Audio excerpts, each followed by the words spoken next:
نو تاسې به طالبانو د علماو په شان کې سپکې خبرې نه کوئ. خیر ده که یو عالم یوه خبره کړې وله ولو که هر څوک تاسې دې په شان کې خبره نه کوئ. طالبانو وی لحوم العلماء مسمومة، د علماو غوښې زهرجنې دي، زهر دي د علماو غوښې. بریقه یو کتاب ده په طریقې بریقة المحمودیه په طریقې محمدیې باندې شرحه ده، هلته یې لیکلي دي و یو ورځ امام ابو حنیفه رحمه الله ممکن مونځ به یې کو، داسې په تندي باندې هغه وچیچه لړم عقرب چې وایي چیچه.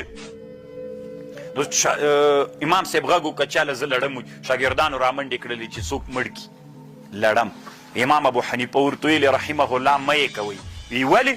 وی ځکه لحوم العلماء مسمومة، دا خبره به ثابته سي چې د علماو غوښې زهرجنې دي. چې رښتیا ده دا خبر که دروغ ده.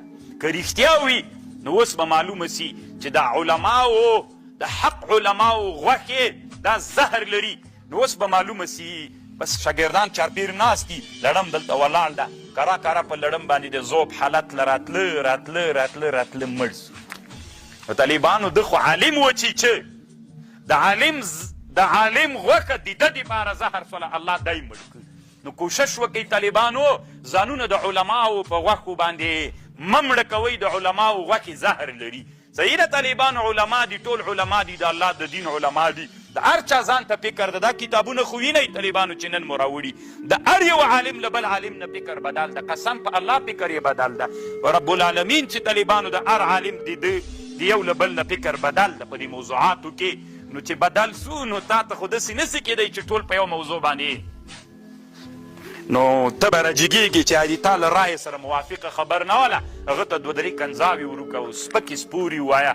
لکه نن چې علما بعضې علما خپل شاګردان تربیت کوي همدې دپاره چې علماو سپکو ته یې کېنولي دي چې د بره ووایي او د نورو علماو طالبانو د علماو غوښې زهرجنې دي.